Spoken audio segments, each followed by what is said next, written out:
अध्यक्ष महोदय, नंदुरबार येथील सेवानिवृत्त मंडल अधिकारी हे 2022 मध्ये रिटायर्ड झाले होते। हे रिटायर्ड झाल्यानंतर त्या ठिकाणी शासकीय इमारतीत अनधिकृतपणे त्याचा कागदपत्र हँडल करत होते आणि कारभार त्या ठिकाणी चालवत होते। हे सध्याचे सहाय्यक जिल्हाधिकारी आणि उपविभागीय अधिकारी नंदुरबार यांच्या लक्षात आल्यानंतर त्यांनी 25/6/25 ला त्या ठिकाणी धाड टाकली आणि तिथून कागदपत्र हस्तगत केली। त्या कागदपत्रात हस्तगत केली त्यावेळेला त्या ठिकाणी असं निदर्शनास आलं, अनधिकृत कागदपत्र त्या ठिकाणी आढळून आली। काही तत्कालीन श्री बालाजी मंजुळे माजी जिल्हाधिकारी यांच्या सह्या असलेले नसलेले वाढदिवस कागदपत्र त्या ठिकाणी आढळून आले। इतकंच नव्हे तर विवादास्पद आदेशाच्या प्रती सुद्धा त्यांना त्या ठिकाणी सह्या असलेले आणि नसलेले पण कागदपत्र त्या ठिकाणी आढळले। एकंदरीत त्यांनी पोलीस ठाण्यामध्ये गुन्हा दाखल केला 25/6/25 ला। त्यावेळेला त्यांनी त्याच्यात असं म्हटलं आहे की महसूल विभागाने पंचनाम्यामध्ये नमूद नसलेले, नजर चुकीने राहून गेलेले 2 पांढऱ्या कापडातील गाठोडे यामध्ये संशयित कुळ कायदा प्रकरणे व कोरे 7/12 इत्यादी कागदपत्र आहेत। तर अशा पद्धतीने जे कागदपत्र त्या ठिकाणी आढळले त्याच्यामध्ये काही प्रकरणांचा उल्लेख सुद्धा आहे। त्या ठिकाणी गट नंबर 3, 23, 24 पूर्वीचे व आताचे गट नंबर 3B 34/2/1 मौजे टोकरताला येथील जमिनीच्या बाबतीमध्ये आहे। ही जमीन कामगारांसाठी इनाम म्हणून दिलेली जमीन होती, ती अनऑथराइज्डपणे दुसऱ्याच्या नावावर करण्यात आली आहे। त्याचबरोबर दुसरं प्रकरण मौजे ढेकवत शिवारातील गट नंबर 44 ही जमीन कु कायद्याखाली होती। तर कु कायद्याचे त्याच्यामध्ये फेरफार करताना कागदपत्र त्यांनी परवानगी न घेता या ठिकाणी नजराना न भरता जमीन हस्तांतरित केलेली आहे। त्याचप्रमाणे मौजे नंदुरबार शिवारातील गट नंबर 271/1 पैकी सरकारी पडीत जमीन होती, ते कुठलेही कागदपत्र किंवा चौकशी न करता ती सुद्धा हस्तांतरित केलेली आहे। त्याचबरोबर प्रश्न हो तेच विचारतो। हे मौजे नंदुरबार शहरातील गट नंबर 405 गुरचरण होते। आता गुरचरण ही जमीन देता येत नाही तरी सुद्धा त्या ठिकाणी चौकशी नाही, काय नाही, ते पण हस्तांतरित केली आहे। मौजे नंदुरबार शिवारातील गट नंबर 287/1 ही जमीन देवस्थान इनामी जमीन होती। या सर्व जमिनी त्या ठिकाणी बेकायदेशीर हस्तांतरित केले आहे। एवढेच नाही तर त्या ठिकाणी इनामी जमीन असेल, आदिवासींची जमीन असेल, गुरचरण असेल। गावित साहेब एकच मिनिट, 3:21 झाली आहेत। 3:30 पर्यंत आपण लक्षवेधी जेवढ्या होतील तेवढ्या घेणार आहोत। त्यानंतर 3:30 ते 4 वाजेपर्यंत 25 आपले बॅलेट प्रमाणे औचित्य आहेत तेवढे घेऊ। 4 वाजता आपण अंतिम आठवडा प्रस्ताव सुरू करू। सन्माननीय मंत्री महोदयांना माझा हा प्रश्न आहे की हे जे या ठिकाणी कागदपत्र वगैरे सापडले आहे त्याच्यासाठी सहाय्यक जिल्हाधिकारी यांच्या अध्यक्षतेखाली समिती नेमून चौकशी करण्याचे आदेश दिलेले आहेत। परंतु या मंजुळे प्रकरणामध्ये मागे कमिशनरच्या लेवलला चौकशी झाली होती। ती चौकशी झाली असताना त्याच्यामधल्या प्रकरणामध्ये कलेक्टरने किंवा प्रांतने असेल त्यांनी सर्वांवर जितके प्रकरण होते 20 प्रकरण त्यांच्यावर सर्वांवर कारवाई करणं अपेक्षित होतं, परंतु त्याच्यामध्ये 6 वरच कारवाई केलेली आहे। एकंदरीत 20 प्रकरण आहे। म्हणून त्या सर्व प्रकरणाची चौकशी ही मला वाटतं की त्यांनी करणं अपेक्षित असताना त्या ठिकाणी झाली नाही। बरं, त्याचबरोबर काही लोकांची नावं FIR मध्ये वगळून टाकली आहे।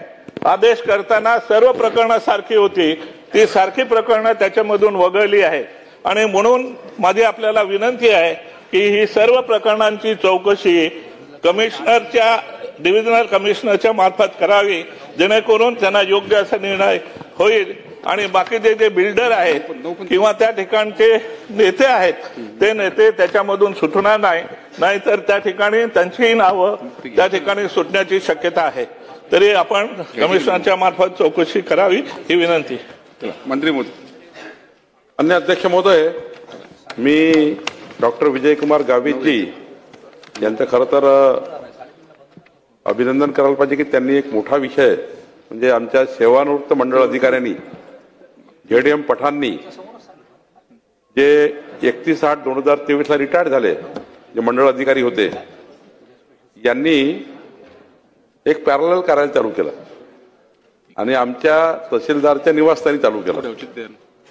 पण जे निवासस्थान हे बंद होतं 2005 पासून, पण तिथे आपलं कार्यालय उघडलं आणि सेवानिवृत्त झाल्यानंतर त्यांनी तलाठी नंदुरबार कार्यालयाशी सर्व संबंधित कागदपत्र, मंडळ अधिकारी नंदुरबार कार्यालयाचे सर्व कागदपत्र, आणि ही गोष्ट खरी आहे की माननीय गावित साहेबांनी सांगितलं, बालाजी मंजुळे जे माजी कलेक्टर आहे त्यांच्या सह्या असलेले आणि त्यांच्या सह्या नसलेले 45 प्रकरणं जे विवादास्पद आहे, इनाम जमिनीचे आहे जे गावित साहेबांनी मांडलं त्याप्रमाणे आहे, आणि अजून 38 प्रकरणं ज्याच्यावर सह्या नाही आहेत अशी सापडलेले आहेत.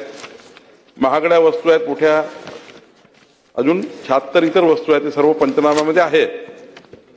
अध्यक्ष महोदय, या ठिकाणी FIR झाला आहे. मी आज सकाळी आज SP शी बोललो, त्यांना सांगितलं आहे की यामध्ये जे जे काही दोषी आहेत त्या सर्वांना अटक केली पाहिजे आणि सोबतच या ठिकाणी 25/5/2025 ही माहिती मिळाली आणि 26/5 25/6 गुन्हा दाखल झाला, म्हणजे गुन्हा दाखल करण्याकरताही 1 महिना त्या ठिकाणी उशीर झाला. त्यामध्ये आमचे तहसीलदार दोषी आहेत, गुन्हा दाखल करण्याकरता 1 महिना लावणे, एवढं मोठं प्रकरण त्या ठिकाणी आढळल्यावरही.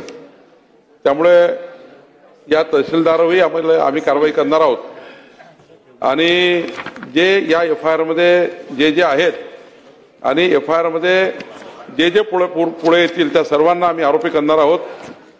बळीराम बालाजी मंजुळे जे माजी कलेक्टर आहेत त्यांची आम्ही इन्क्वायरी करणार आहोत, त्याची चौकशी आम्ही करणार आहोत. त्यांनी जर काही भ्रष्टाचार केला असेल, हे चुकीचे विवादास्पद आदेश केले आहेत, त्यांची हे जेवढे रेव्हेन्यू प्रकरण आहेत ना गावित साहेब, यांनी मी विभागीय ऍक्ट देणार आहे, त्यांच्याकडनंच पुन्हा हे रिव्ह्यू करून घेणार आहे, कारण हे रिव्ह्यू करायची गरज आहे. हे जर रिव्ह्यू झाले नाही तर 100 केसेसमध्ये लोकांवर अन्याय होणार आहे, कारण याने चुकीचे आदेश पारित केले, त्याचे फेरफार झाले असतील, त्याच्या रजिस्टर झाल्या असतील. त्यामुळं खरं तर तहसीलदारची जबाबदारी होती की त्यांच्या तहसील कार्यालयामध्ये, त्यांच्या तहसीलदारच्या निवासस्थानामध्ये जरी ते बंद होतं तरी जबाबदारी आपलीच आहे. आणि इतकं 2 वर्ष सुरू होत आहे 2023 ते 25, त्यामुळं तहसीलदारही याच्यात जबाबदार आहे. त्यामुळं इथल्या तहसीलदारला याला निलंबित करून याची विभागीय चौकशी आम्ही करणार आहोत आणि यामध्ये पोलीस स्टेशनला मी SP शी बोलून या प्रकरणात संपूर्ण कारवाई पोलिसांकडून करू आणि जे काही प्रकरणं रिव्ह्यू करायचे आहेत ते विभागीय आयुक्तामार्फत करू आणि जे जे दोषी असतील त्याच्यावर कारवाई करू. चला पुढे जाऊया.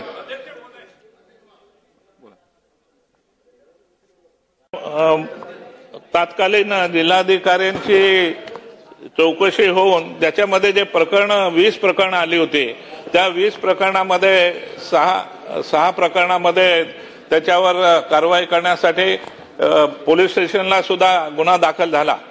गुन्हा दाखल झाल्यानंतर त्याच्यामध्ये काही लोकांवर गुन्हे दाखल करायचे राहिलेले आहे, ते पण त्याच्यामध्ये झाले पाहिजे. त्याचबरोबर ज्यांच्यावर गुन्हे दाखल झाले होते त्यांना जामीन हायकोर्टाने फेटाळला आहे, तरी पण त्यांच्यावर कारवाई केली नाही. त्यांच्यावरती ताबडतोब कारवाई केली पाहिजे, त्याच्यावर ऍक्शन झाली पाहिजे. होय अध्यक्ष महोदय, मी ADO ला सांगणार आहे की त्यांनी स्वतः जे बालाजी मंजुळे आहे यांच्या कार्यकाळातले जे चुकीचे आदेश आहेत त्यांच्या संबंधाने जे जे दोषी आहेत, या सर्व प्रकरणात जे जे दोषी आहेत त्या सर्वांवर गुन्हे दाखल करून मी SP शी आज स्वतः बोललो आहे आणि मी स्वतः त्या ठिकाणी SP ला सांगितलं की आज जे जे आरोपी आहेत त्यांना आज त्या ठिकाणी अटक करा आणि दुसरं अजून जे आरोपी आढळतील मी प्रांताला सांगणार आहे एचडीओला की बालाजी मंजुळे प्रकरणातले जे आरोपी आहेत सर्व आरोपी यांना पोलिसांची कारवाई करू आणि महसुली कारवाई विभागीय आयुक्तामार्फत करू आणि हे सर्व प्रकरणं जे खोटे आहेत ते रिव्ह्यू करू.